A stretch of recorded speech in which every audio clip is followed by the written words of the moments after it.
สวัสดีค่ะพ่อแม่พี่น้องสวัสดีFCทุกท่านเนาะค่ะกลับมาพบมาพอกับเจตาพารวยคือเก่าค่ะ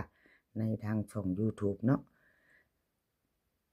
กับขอบคุญขอบคุณบ่ว่าจะเป็น FC เก่า FC ใหม่ค่ะที่เข้ามา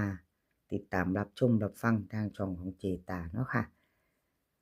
คลิปนี้เจตาก็จะวางแนวทางของรัฐบาลไทยค่ะรัฐบาลไทยออกมื้อนี้ค่ะพี่น้องบ่าย 4 โมง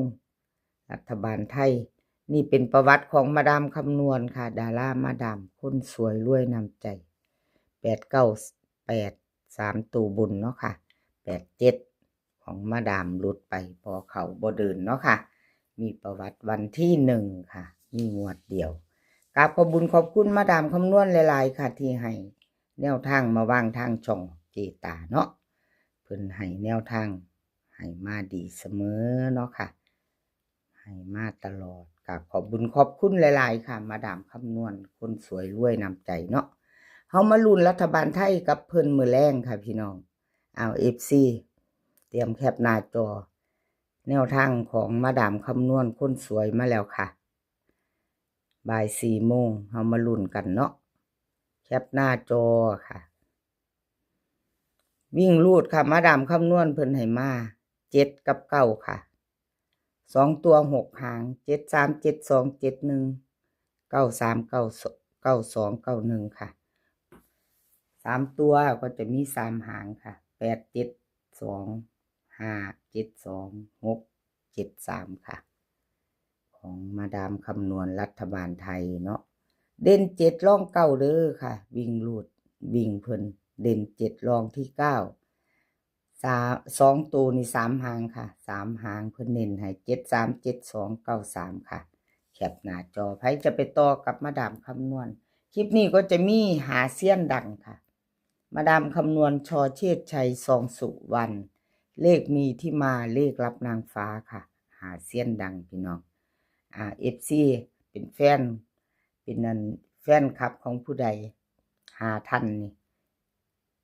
ติดตามรับฟังติดตามรับชมแนวทางของเพิ่นแล้วก็แคปหน้าจอไว้ไปรุ่นมื้อแรงเนาะค่ะหาเซียนดังในคลิปนี้เนาะรัฐบาลไทยค่ะมาดามคำนวณเป็นนางเอกหมู่ขึ้นเวทีก่อนหมู่ค่ะนางมาดามคำนวณคนสวยรวยนำใจต่อด้วยเหลืออีก4เซียนเนาะเอาแคปหน้าจอแล้วมาไปต่อค่ะรัฐบาลไทยมาไปต่อชเชษชัยค่ะของชเชษชัย98 87วันที่1ที่ผ่านมาหลุดไปเนาะค่ะบน3ตัว898ล่าง87ชเชษชัยบ่เดินกราบขอโทษขออภัย FC แทนชเชษชัยเนาะค่ะขออภัยหลายๆเจตาก็เป็นกำลังใจให้คือเก่าค่ะเป็นกำลังใจให้ซึ่งกันและกันเหมือนเดิมเนาะค่ะเป็นแนวทางจะเขาจะลุดเนาะมาไปต่อกับเพิ่นมื้อแรงบ่าย 4 โมงค่ะพี่น้องรัฐบาลไทยลุ้นกันใหม่วันที่16เป็นมื้อนี้กับชเชษชัยเนาะค่ะเอาวิ่งค่ะเพิ่นให้มาหนุ่มน้อยหน้ามนต์คนรูปหล่อวิ่งให้มา4กับ5ค่ะให้4กับ5 2ตัว6หาง1 4 9 4 7 4 50 59 53ค่ะ3ตัวเพิ่นให้มา7 9 4 2 5 3 4 5 0ค่ะวิ่งเด่น4ร่องหาค่ะ3ตัว3หางค่ะ3หาง2ตัว50 94 74เน้น3หางค่ะ2ตัวเนาะเพิ่นเน้นให้3หางชเชษชัย3ตัวเน้นให้2หาง7 9 4 4 5 0ค่ะแคปหน้าจอค่ะใครจะไปต่อกับชเชษชัยรัฐบาลไทยค่ะรัฐบาลไทยแคปหน้าจอกับขอบคุณชเชษชัยที่ให้แนวทางมาวางทางช่องของเจตาค่ะครับขอบพระคุณหลาย ต่อไปซองสุวรรณค่ะซองสุวรรณก็หลุดไปคือกันเนาะพี่น้องหลุดแล้วก็หลุดเลยชัดเจนกับขอโทษขออภัย FC แทนซองสุวรรณเนาะค่ะแนวทางเพิ่นบ่เดิน898 3ตัวบน87ล่างค่ะวันที่1ที่ผ่านมาวันที่16ค่ะ16มาไปต่อบ่าย4โมง FC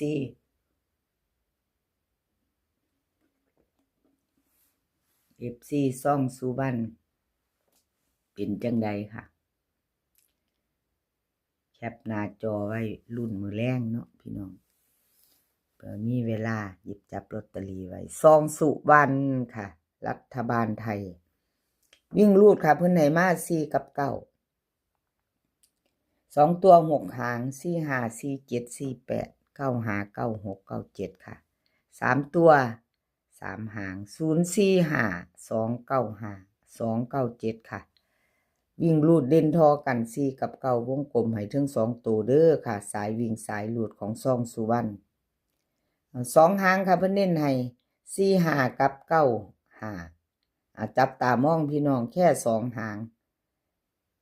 2ตัวมี6หางเพิ่นเน้นให้2หางค่ะ4 5กับ9 5 3ตัว2หางค่ะเน้น0 4 5 2 9 5ค่ะแคปหน้าจอค่ะเราไปต่อครับขอบคุญขอบคุณซ่องสุวรรณหลายๆค่ะที่ให้แนวทางมาว่างทางช่องเนาะครับขอบพระคุณเป็นอย่างสูงค่ะเลขรับนางฟ้าเลขรับนางฟ้าเข้าไปวิ่งอยู่ค่ะเข้าไปวิ่งล่างเนาะ898รัฐบาลไทย3ตัวบน87ล่างของนางฟ้าค่ะเลขรับนางฟ้าเข้าไป7อยู่นะพี่น้องเข้าไป7ค่ะเข้าไป7 1ตัวมือนี้มาไปรุ่นใหม่ค่ะกราบขอบคุญขอบคุณเลขรับนางฟ้าหลายๆค่ะที่ให้แนวทางมาว่างทางช่องของเจตากราบขอบพระคุณเป็นอย่างสูงค่ะวิ่งรูดวิ่งเพิ่นให้มาค่ะรับนางฟ้า4กับ8 2ตัว6หางค่ะ4 8 4 7 4 5 1 8 1 8 5 8 6ค่ะ3ตัว3หาง3 8 1 4 8 5 7 8 6ค่ะวิ่งนี่เด่น8เด่น4รอง8ค่ะรอง8เด่นที่4ตัวเดียวเด่น4ตัวเดียววงกลมให้ค่ะ3หาง